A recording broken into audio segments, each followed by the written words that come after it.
Bonsoir et bienvenue à tous dans ce journal au sommaire de l'actualité ce vendredi. Le Cameroun fermement engagé dans la lutte contre la drépanocytose. 4000 personnes décèdent chaque année de cette maladie. Lumière sur l'anémie falciforme, c'est en tête du 20h30.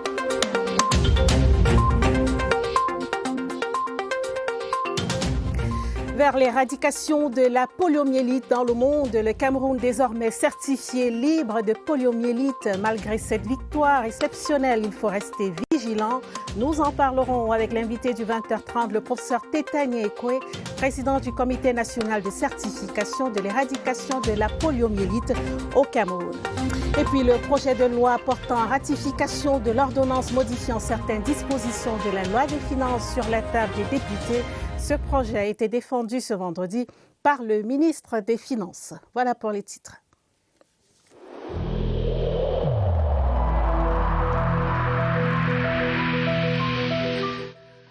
Le port du masque dans l'espace public restera obligatoire jusqu'à nouvel ordre.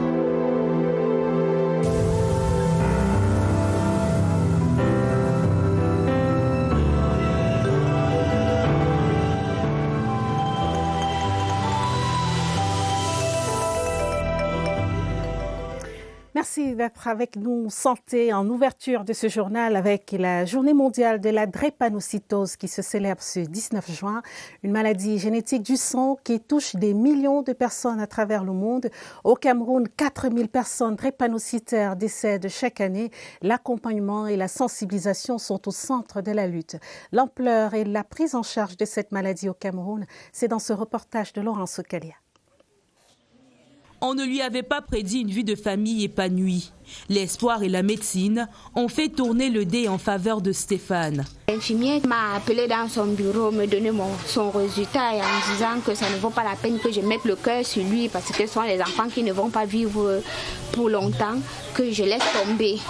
On nous a indiqué à la fondation, c'est là-bas qu'on le prend en charge. Ça se passe très bien puisqu'elle encourage les parents et nous donner les conseils concernant leur cas. Des récits comme celui-ci se comptent de plus en plus dans les services dédiés à la lutte contre la drépanocytose, notamment à l'hôpital central de Yaoundé. Les consciences sont plus éveillées qu'il y a quelques années, où les mythes et les légendes faisaient les diagnostics des enfants malades. Non, laisser un enfant drépanocytaire au bord de la rive dans la nuit n'éradiquera pas ses souffrances. Le seul moyen de traitement de la drépanocytose, c'est la prise d'acide folique par exemple, c'est le respect simple des mesures hygiéno-diététiques et thérapeutiques.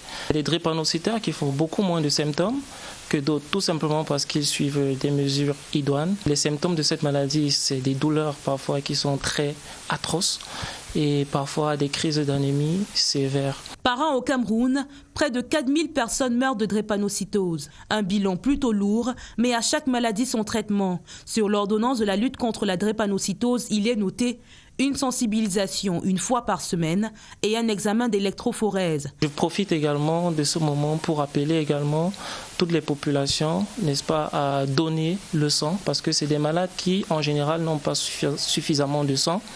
Et vous savez, on ne paye pas le sang. Pour donner le sang, il faut le sang. Bien qu'il n'y ait pas encore de traitement adéquat, il y a de l'espoir. Il est possible aujourd'hui de faire une greffe de la moelle osseuse aux malades, mais ceci comporte des risques comme le rejet ou l'immunodépression. Et je vous propose maintenant une incursion au Centre intégré de prise en charge de la drépanocytose Emmanuel Bilon à Douala. Il est situé au cœur de l'hôpital La Quintini. Il a une capacité de prise en charge de 50 à 70 patients par jour. Visite notre reporter Georges Cyril Mbon de CRTV Littoral. Inauguré en 2014, le centre intégré de prise en charge de la drépanocytose Emmanuel Bilon est au front contre la maladie. Situé sur le site de l'hôpital La Quintini de Douala, il comprend des bureaux, des laboratoires et pas moins de 10 chambres. Objectif de ce dispositif, la prise en charge appropriée des 50 à 70 patients accueillis ici hebdomadairement. Malgré les efforts du corps médical, le centre fait face à des difficultés, notamment le coût élevé des médicaments. Un problème dont l'impact rejaillit sur la qualité de la prise en charge des patients. Après 11 ans de lutte, cette mère de famille est à bout de force. Elle dépense environ 100 000 francs CFA par mois pour les soins de sa fille. La vie au quotidien avec un drépano, ce n'est pas facile. Tous les jours, on se lève, c'est les douleurs, on ne peut pas dormir, c'est les pleurs. Et il arrive au moment où on n'a même pas un comprimé pour donner. Un cri de détresse qui fait écho aux préoccupations des 500 patients encadrés dans ce centre. Je lance un plaidoyer afin d'obtenir une carte nationale des drépanocytaires. On va endurer cette maladie jusqu'à la fin de notre vie. Selon les chiffres officiels, on compte environ 3 millions de drépanocytaires au Cameroun. Cette 12e édition de la Journée mondiale de lutte contre la drépanocytose présente pour les malades un espoir des lendemains meilleurs. Une autre maladie qui mérite qu'on s'y intéresse ce soir encore, c'est la poliomyélite. La nouvelle est tombée hier. Le Cameroun a obtenu le statut de pays libre de poliomyélite. Nous en parlons ce soir avec notre invité, le professeur Tétanié Ekoué, président du Comité national de certification de l'éradication de la poliomyélite au Cameroun. Bonsoir, professeur. Bonsoir, madame. Avant de parler donc de ce qui vous amène, peut-être un mot sur ce reportage que nous venons de regarder. En tant que pédiatre, vous êtes concerné par cette actualité. Je me sens concerné par cette maladie. Il n'y a pas de pédiatre qui ne soit concerné par ce fléau de la drépanocytose. Je voudrais tout simplement me dire que je suis tout à fait solidaire de ce plaidoyer pour les drépanocytaires. C'est vraiment un problème que nous devons absolument prendre en charge. Je suis tout à fait solidaire de ce qui a été dit. Merci, professeur. Le Cameroun a donc obtenu hier la certification de pays libre de la poliomyélite. Cela signifie quoi concrètement? Ça veut dire, madame, que nous avons, réussi un grand combat. C'est un long combat qui a été mené, je dois le dire d'ailleurs, et c'est un hommage posthume que je voudrais rendre au professeur Joseph Mbédé, qui a été le premier président du Comité national de certification du Cameroun pour la polio. Et nous le menons, lui et moi, depuis 1999, et c'est une grande victoire. Une victoire d'ailleurs que je voudrais, demander au ministre de la Santé d'aller porter comme dédicace au chef de l'État, parce que c'est quand même une victoire pour le Cameroun et une victoire aussi pour tout ce personnel de santé, tous ces vaccinateurs qui ont vacciné et qui nous ont permis d'atteindre les critères qu'exige la communauté internationale, notamment la commission régionale de certification dans le monde. Vous savez que grâce au Rotary Club et après tous les bailleurs de fonds, l'OMS, l'UNICEF, le CDC Atlanta, ainsi de suite, j'en passe, le monde a décidé d'éradiquer la poliomyélite de la planète. Actuellement, nous avons réussi à éradiquer, vous savez qu'il y a 3 types de virus, le type 1, le type 2 et le type 3. Le monde a réussi à éradiquer complètement le type 1 et le type 3. Il reste le type 2. Et ce qui est extrêmement important pour nous, c'est que le Cameroun a réussi à éradiquer, il n'y a plus de virus polio sauvage, ni 1, ni 2, ni 3. Mais il se trouve que lorsqu'on vaccine un enfant, madame, on lui donne un virus atténué qui traverse son intestin et est expulsé dans l'environnement. Et ce virus va circuler dans l'environnement et va prendre la place du poliovirus sauvage. Mais il faut absolument que les enfants de la communauté aient atteint un taux de couverture vaccinale important. Dans le Cameroun, de façon moyenne, ce taux a été atteint. Mais nous avons des parties du pays où ce taux n'est pas atteint et qui, parce que ce taux n'a pas été atteint, c'est ce qu'on appelle l'immunité, le virus mute et donne ce qu'on appelle des virus dérivés du vaccin. C'est ce virus dérivé du vaccin qui actuellement nous pose des problèmes et qui nous oblige. C'est la poliomyélite. C'est de la poliomyélite, oui. Mais ce n'est plus de la poliomyélite au virus sauvage. Donc, le virus sauvage a disparu, nous ne l'avons plus. Depuis 2014, on ne l'isole plus dans notre pays.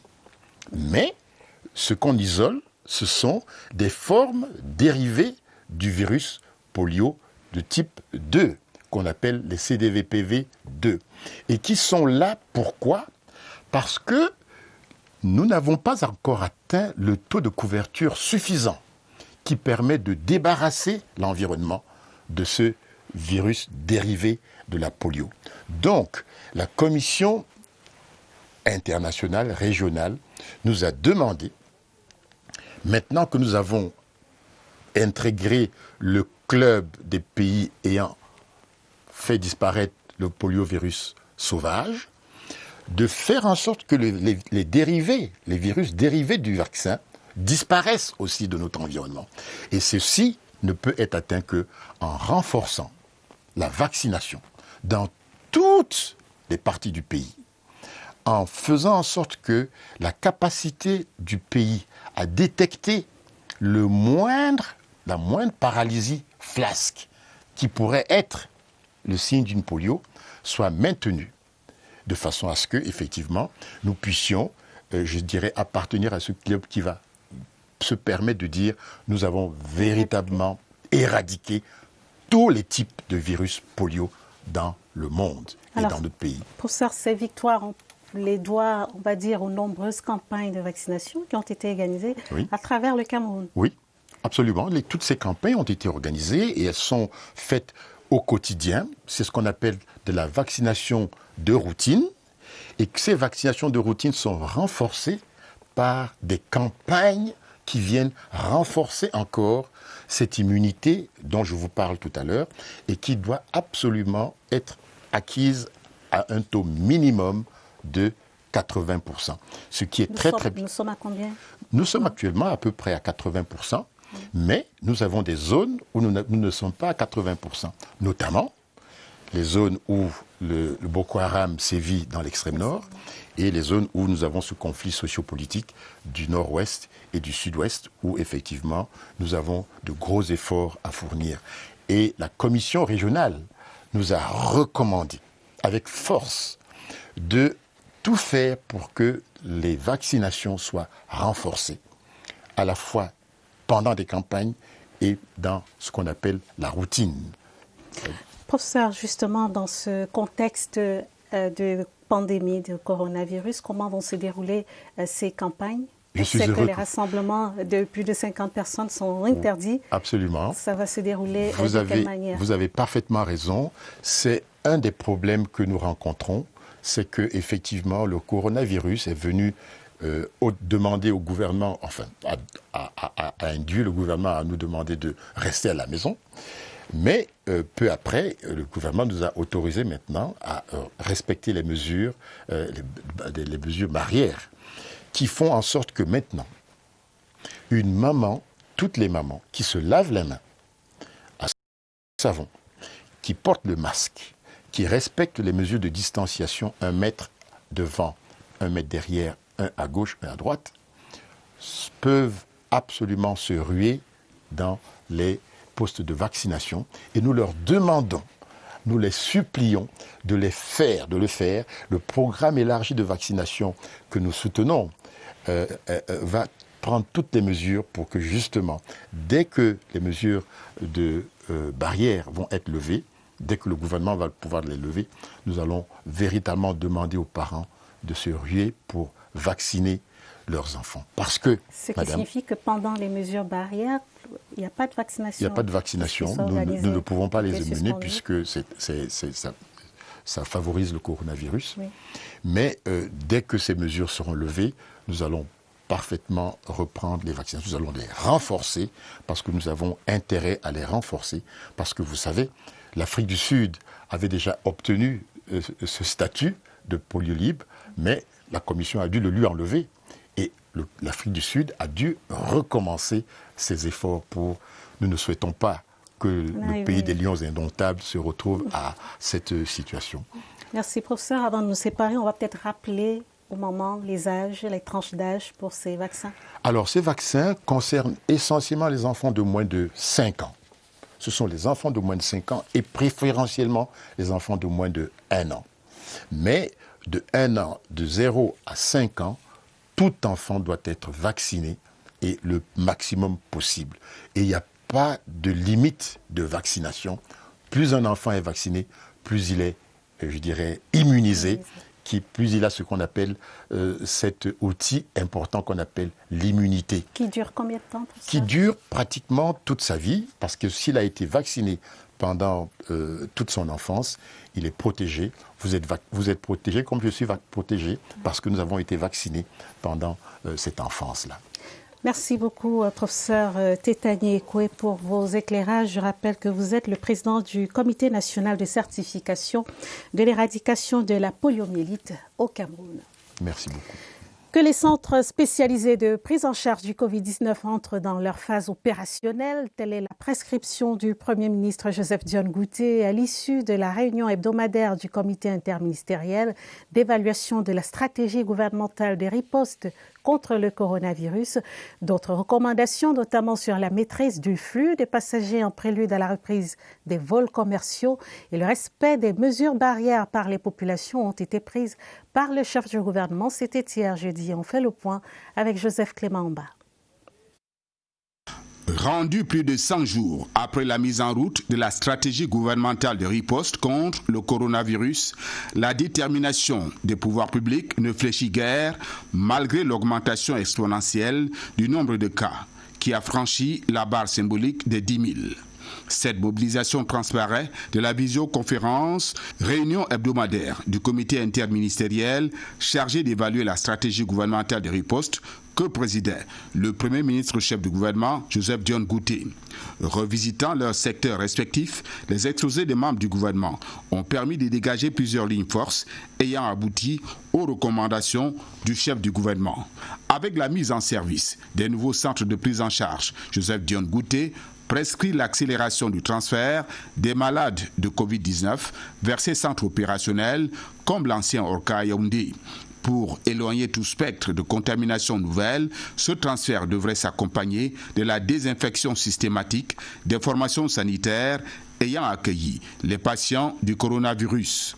Dans le chapitre du trafic aérien, soumis bientôt à la réouverture des vols internationaux, un protocole de gestion arrêté d'accord parti avec les compagnies aériennes intègre un circuit sanitaire à respecter à l'embarquement ou au débarquement des passagers. La mise en place d'une plateforme numérique à l'échelle continentale pour lutter contre le coronavirus vise à soutenir le plan gouvernemental de riposte. La plateforme se double d'une collecte et d'un traitement des données dans l'optique d'une réduction sensible de l'impact sanitaire et économique de la pandémie. En tout état de cause, les établissements de tourisme que sont les hôtels et les restaurants doivent être des laboratoires du respect des mesures barrières. Prescription finale du Premier ministre au chef du gouvernement, Joseph Dione Ngouté, les mesures édictées par le chef de l'État le 17 mars 2020, qui n'ont pas été levées jusqu'ici, restent en vigueur sur toute l'étendue du territoire national. Il faut donc s'assurer du respect des gestes barrières par les populations, avec une emphase sur 2 mesures phares, la distanciation sociale et le port obligatoire des masques de protection dans les espaces ouverts au public. L'engagement des partenaires au développement aux côtés du Cameroun dans cette lutte contre le coronavirus. Le PNUD, le Programme des Nations Unies pour le développement, a remis ce vendredi un important don destiné aux écoles catholiques. Le don de matériel de protection était réceptionné par le secrétariat à l'éducation de l'archidiocèse de Yaoundé. Les précisions de Évariste Inga. C'est par dizaines dans chaque catégorie. Cartons de savon, cartons de gel désinfectant, pulvérisateurs et des produits alimentaires. C'est une contribution aux efforts du secrétariat à l'éducation archidiocèse de Yaoundé dans sa lutte contre la pandémie. Nous avons des personnes de bas âge et les moyens doivent toujours être permanents. Le représentant résident adjoint du Programme des Nations Unies pour le développement a transmis l'appui de l'Agence du système des Nations Unies ce vendredi. L'impact de ce don est bien perçu. Hier, comme je l'ai dit, nous étions pour les écoles franco-arabes. Aujourd'hui, nous sommes dans les écoles catholiques. L'impact est certain. Nous allons bien observer les mesures barrières dans nos établissements. C'est un échange de remerciements lors des prises de parole protocolaires. Le partenariat PNUD, secrétariat de l'éducation, promet d'autres ouvertures. Les personnes drépanocytaires et la maladie à coronavirus ne font pas bon ménage pour mieux prendre en charge ces personnes vulnérables et les mettre à l'abri du Covid-19. La convergence drépanocytose dote les associations et les structures de prise en charge de ces personnes à risque de matériel anti-Covid-19. Le don constitué de vaccins, eau de javel, masques, gel hydroalcoolique était remis par la présidente de cette association, Convergence Drépanocytose, la présidente Lydienne Zemeka. Les populations de la ville de Mbouda, dans la région de l'ouest du Cameroun, les populations de la ville de Mbouda, dans la région de l'ouest, désormais outillées pour faire face à la menace. Elles ont reçu 10 000 masques ce vendredi 19 juin, le geste de solidarité de l'ex-maire de Mbouda, le docteur Roger Ngoula, qui a personnellement mis sur pied un atelier de fabrication de ces masques anti-Covid-19. Le reportage de Laurent Chissoukbe, CRTV Ouest.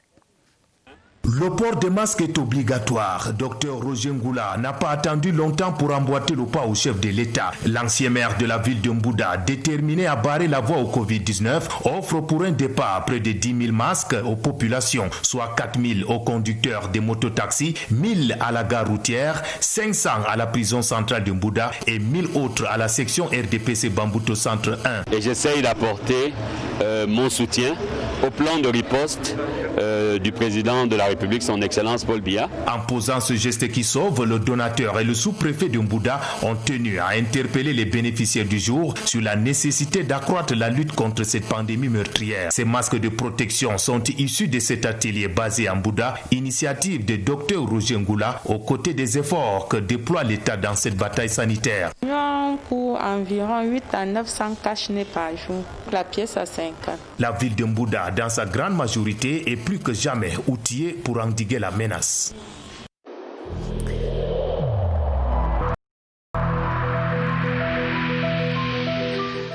N'oublions pas que la négligence d'une seule personne peut nuire gravement à l'ensemble de la communauté.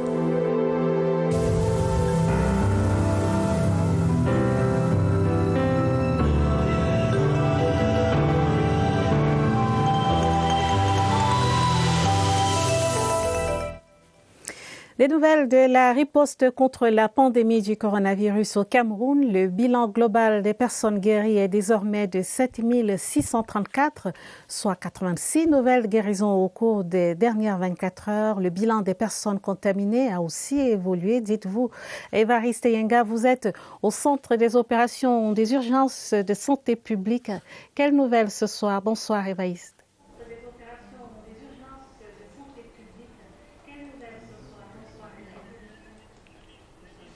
Bonsoir Karine, c'est bien cela. Le bilan des cas positifs également a évolué. Il est désormais stabilisé à 11 281 cas en raison des 643 nouveaux cas positifs enregistrés au cours des dernières 24 heures. Vous avez fait bien de l'indiquer, 7 634 en ce qui concerne les guérisons, puisqu'il y a eu 86 supplémentaires. Pour les guérisons, on se fixe à 300 pour l'instant. Les personnes les plus à risque sont celles qui présentent des comorbidités.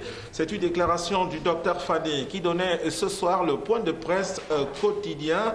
Les comorbidités, ce sont des pathologies sous-jacentes, c'est-à-dire des maladies qui existent déjà en certaines personnes et qui, de ce fait, les fragilisent.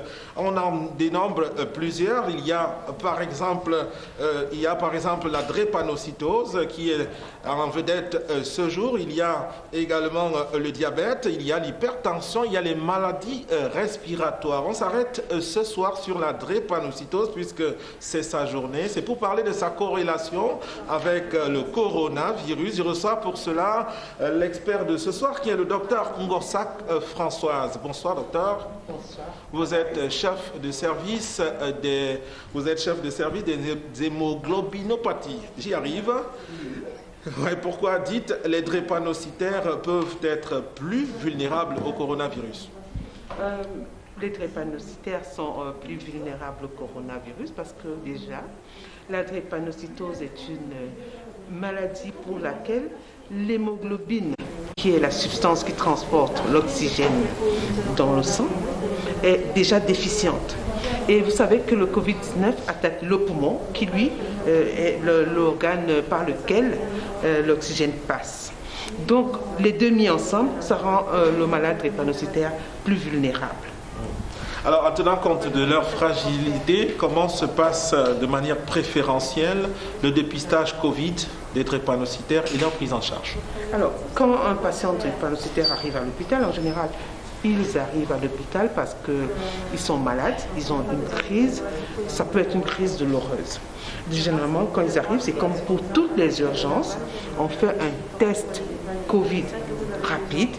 Ça permet de savoir qu'ils ne sont pas Covid, parce que s'ils sont Covid, on les prend en charge comme patients Covid en tenant compte de leur spécificité de drépanocytaire, c'est-à-dire qu'on ne met pas derrière la maladie drépanocytaire, en sachant qu'elle peut venir après l'infection à Covid. S'ils sont négatifs, ils sont pris en charge de façon adéquate pour leur maladie drépanocytaire. Merci docteur, on va s'arrêter là pour cet entretien. Merci d'avoir accepté notre invitation. Vous l'avez retenu, Karine Olive. Les drépanocytaires font donc objet d'un traitement de faveur, même dans le cadre de cette riposte contre la pandémie du coronavirus Covid-19. À vous le plateau. Merci beaucoup, Évariste. Merci également à votre invité, le docteur Ngossak Françoise, chef de service des hémoglobinopathies à l'hôpital central de Yaoundé. Lutte contre le Covid-19, la contribution de l'OCEAC, l'Organisation de coordination pour la lutte contre les endémies en Afrique centrale, vient de remettre d'importants kits anti-coronavirus à l'hôpital du district de Figuil dans la région du nord du Cameroun. Des matériels similaires également remis à Léré dans le Tchad voisin. L'acheminement de ces dons dans ces zones frontalières était conduite par le docteur Brahim Issa Sidi, le représentant du secrétaire exécutif de l'OCEAC. La correspondance de Innocent Dizombe de CRTV Nord. Pour une riposte efficace contre le coronavirus, les pays de la CEMAC ont adopté un plan régional le 12 mars 2020 à Douala, la capitale économique du Cameroun. C'est dans le cadre de la mise en œuvre de ce plan que l'OCEAC vient de mettre à la disposition de l'hôpital de district de Figuil dans la région du Nord Cameroun d'importants kits anti-Covid-19 constitués de 80 masques individuels, 20 blouses médicales à usage unique, 280 boîtes de gel hydroalcoolique, entre autres. Des matériels similaires remis aussi à Léré au Tchad voisin. Nous sommes en train de mener cette activité avec deux équipes. Une équipe qui va au sud. Maintenant, notre équipe aussi va sillonner encore des endroits comme Kenzou au Cameroun. C'est un nœud frontalier qui est très fréquenté. Et même qui va continuer jusqu'à la frontière entre la RCA et le Congo. Des matériels de lutte contre le coronavirus qui tombent à pic dans la sous-région Afrique centrale. En rappel, le 28 mars dernier, les ministres des Finances des 6 pays de la CEMAC avaient jugé utile de décider de la réouverture des frontières pour les transporteurs des marchandises. Dans la péninsule de Bakassi, la sensibilisation bat son plein dans les localités d'Idabato qui constituent des hauts lieux de brassage en raison des activités maritimes et commerciales qui y sont menées. Aucun cas de coronavirus n'a encore été enregistré. De ce côté-là, les autorités locales multiplient les messages en direction des populations pour maintenir la vigilance sanitaire. Reportage Charles Lebon-Nuesso, CRTV Sud-Ouest. À Idabato, la plus importante agglomération sur la péninsule de Bakassi, aucun cas suspect de maladie au Covid-19 n'a été enregistré à date. Au centre médical d'arrondissement, comme dans les structures sanitaires connexes, le personnel est en alerte. La proximité de notre aire de santé nous prédispose à cette maladie. Avec l'appui des autorités traditionnelles, des autorités administratives, la sensibilisation est effective.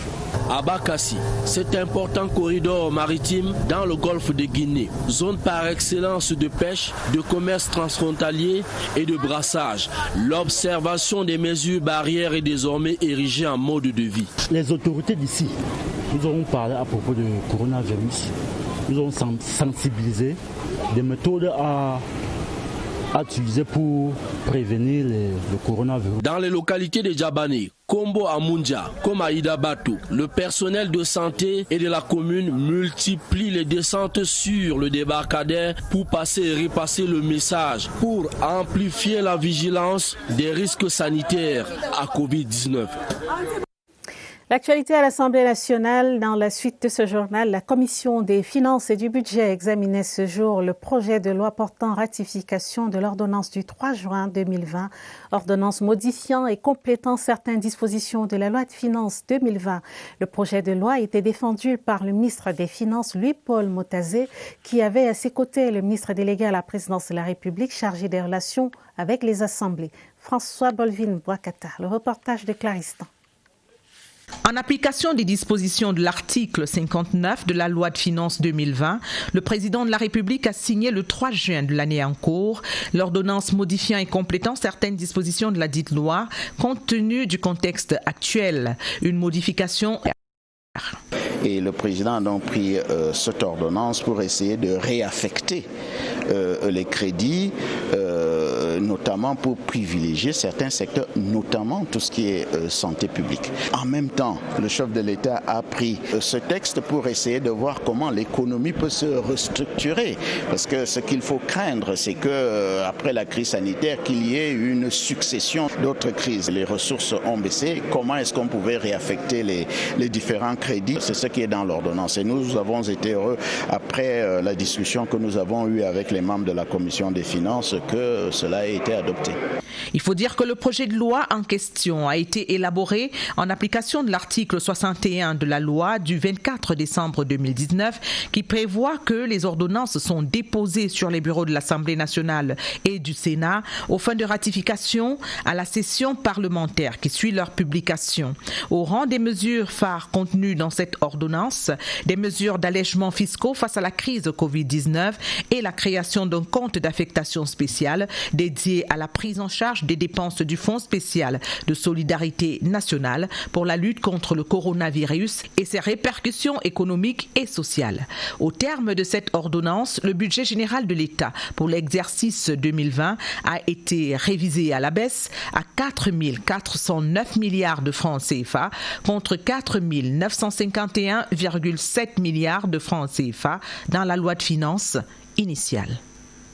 Et dans cette loi de finances rectificative, l'enveloppe du ministère des Postes et Télécommunications s'élève désormais à 24 896 4 francs CFA, un budget revu à la baisse pour renflouer les caisses de l'État engagées dans la lutte contre la pandémie Covid-19. Ce département ministériel va donc privilégier certains projets et réduire les charges dans sa ligne budgétaire de fonctionnement. La suite de notre série avec Irène Zanafouda. Des fonds soustraits de l'enveloppe budgétaire mettent le ministère des Postes et Télécommunications à l'épreuve de la révision de son plan d'action 2020. Le résultat du calcul rapide, bien fait et vite fait, confirme une baisse de l'ordre de 40,44%, ramenant ainsi le budget de fonctionnement et d'investissement à 24 896 millions de francs CFA. Un montant qui réduit la marge de manœuvre. Ce qui a été sacrifié, exactement, c'est les projets de réhabilitation. Il y a des projets des équipements, il y a des projets de construction même. Le bureau de poste, il ne va pas être construit cette année. Et puis il y a beaucoup d'études également qui ne vont pas être faites. Le ministère des Postes et Télécommunications, qui s'attendait à une dotation financière de 39 193 millions de francs CFA, va devoir se contenter de son nouveau budget pour s'inscrire dans le sillage du réajustement.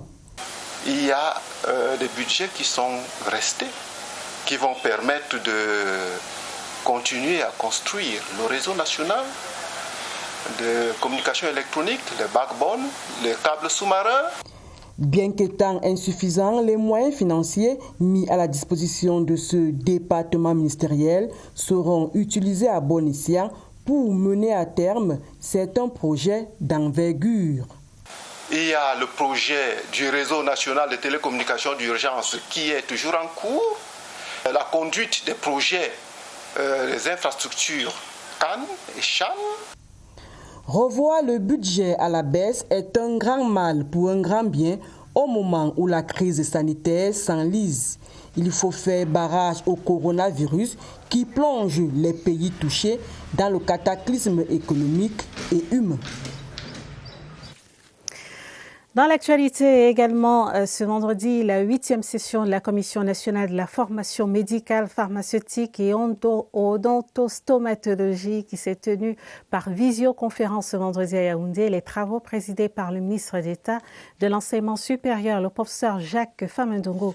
Les participants ont entre autres examiné la possibilité d'introduire l'aspect de gestion de crise et pandémie dans les programmes. Je vous propose d'écouter cet extrait du discours d'ouverture du professeur Jacques Famindongo, extrait sélectionné par Étienne Pascal Azeki. La pandémie du coronavirus nous prouve combien l'interconnexion et la complémentarité des sciences sont indispensables. Aucune discipline scientifique n'existe pour elle-même et en elle-même et n'a d'intérêt que si elle est reliée à d'autres domaines du savoir. Nous qui avons reçu une mission de veiller sur la qualité, l'efficacité et l'efficience du système de formation médicale, pharmaceutique et odontostomatologique auquel la nation a assigné la lourde et exaltante mission de doter notre cher et beau pays, le Cameroun, de professionnels de la santé hautement qualifiés, compétents et compétitifs. Effectivité des cours à l'école de géologie et d'exploitation minière de Meganga dans la Damawa, le constat du recteur de l'université de Ngaoundéré en visite dans cette institution pour s'assurer du respect des mesures barrières et de protection contre le coronavirus. Le professeur Oufié Tindjemelo en a profité pour se rendre dans les cités en chantier où les travaux continuent malgré la menace liée au coronavirus. Reportage de Daniel Bellinga-Ngene depuis Meganga. École de géologie et d'exploitation minière de Meganga, en abrégé EGEM. Les cours en présentiel vont bon train. Les apprenants mènent fièrement leur expérience dans les laboratoires. Les cours magistraux sont en bonne place. Certains étudiants sont même en pleine séance d'évaluation. Par les problèmes de coupure, la direction a essayé de faire de son mieux pour alimenter une salle continuellement afin que nous puissions préparer les examens dans la sérénité. On avait déjà commencé les cours en ligne. Donc, nous sommes revenus uniquement pour les TD et la préparation des examens. Déjà 9 ans que l'école de formation est ouverte et a déjà formé 668 ingénieurs. Pour cette année, elle accueille 962 étudiants. Parmi son corps enseignant, ses propres produits. Je suis lauréat de la 3e promotion de mine géologie. À la fin donc, de mon diplôme d'ingénieur, j'ai choisi de rester ici et de continuer un master recherche. Dans sa descente inopinée à l'EGEM de Meganga, le recteur de l'université de Ngaoundéré rentre avec une satisfaction complète de l'institution dont elle en a la charge. Je suis arrivé ici pour vérifier l'application des mesures Covid. Depuis qu'on a repris les cours, la réglementation est vraiment bien respectée ici à l'EGEM. Sur le chantier en cours, les employés s'échinent à effectuer les travaux de construction. Un amphi qui viendra davantage améliorer les conditions d'études à l'EGEM.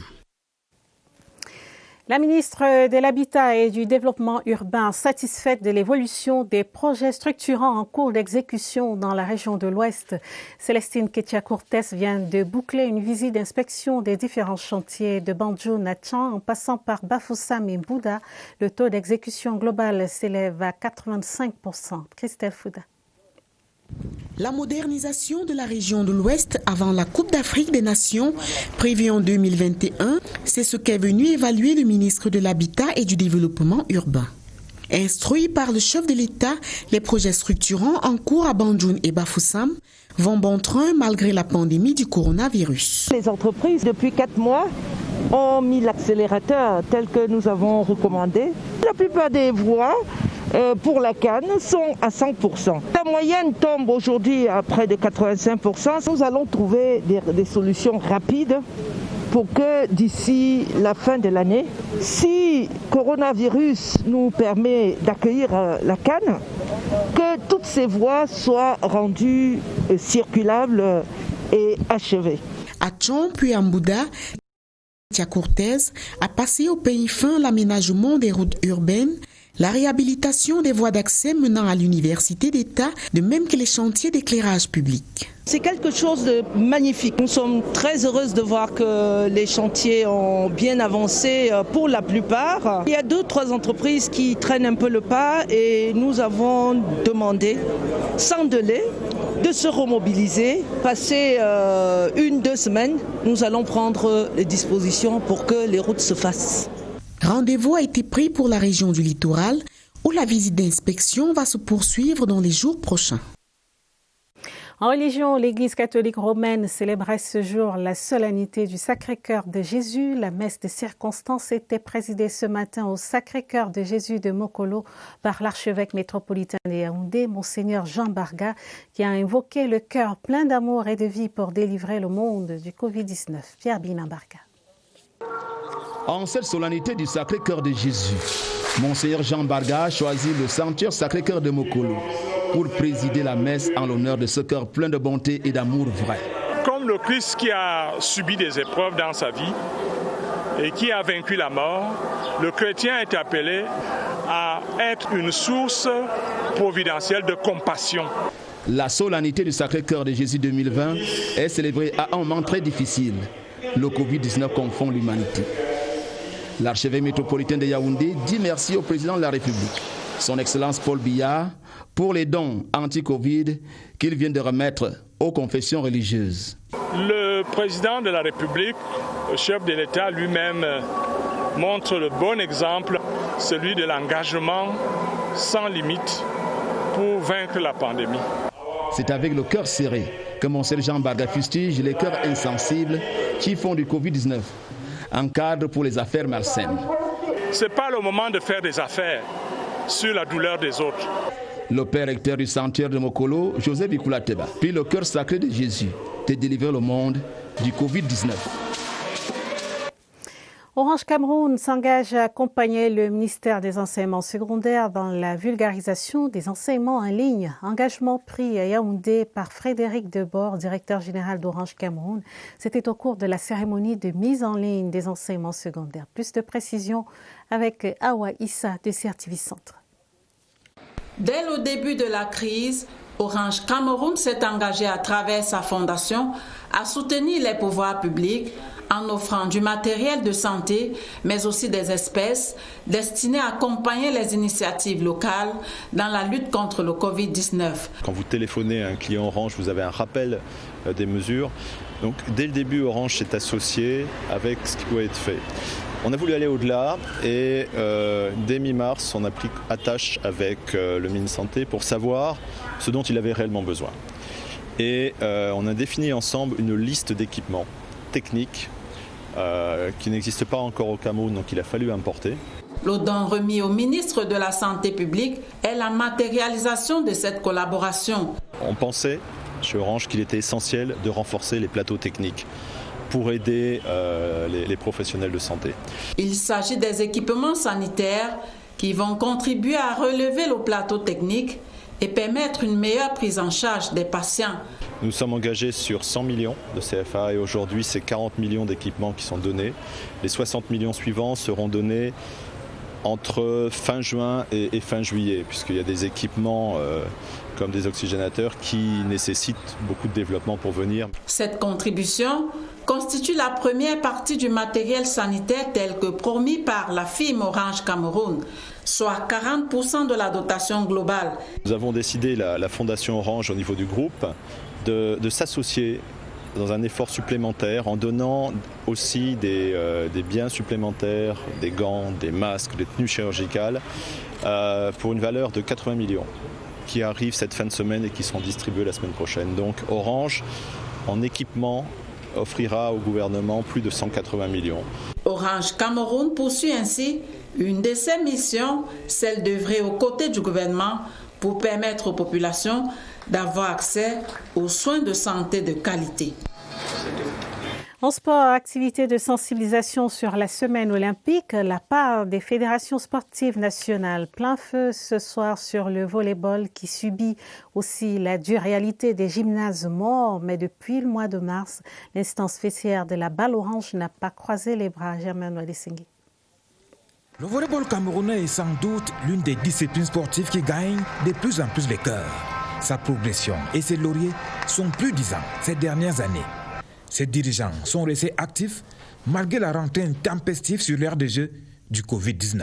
Nous avons mis à la disposition des centres de formation un ensemble de kits et d'aliments qui ont permis d'aider nos enfants à continuer à supporter les méfaits de la pandémie.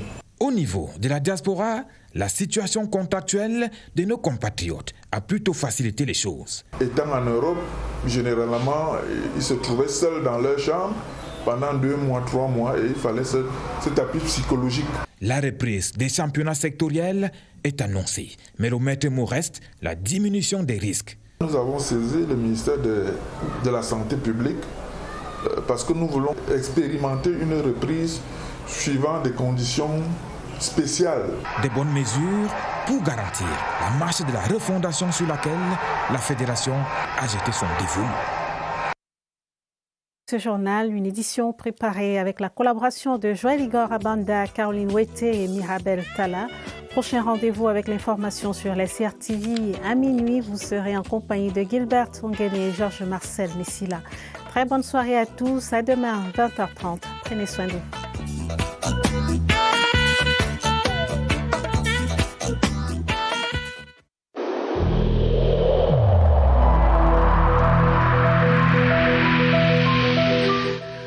Il est essentiel que les mesures qui ont été indiquées soient absolument respectées par chacun de nous.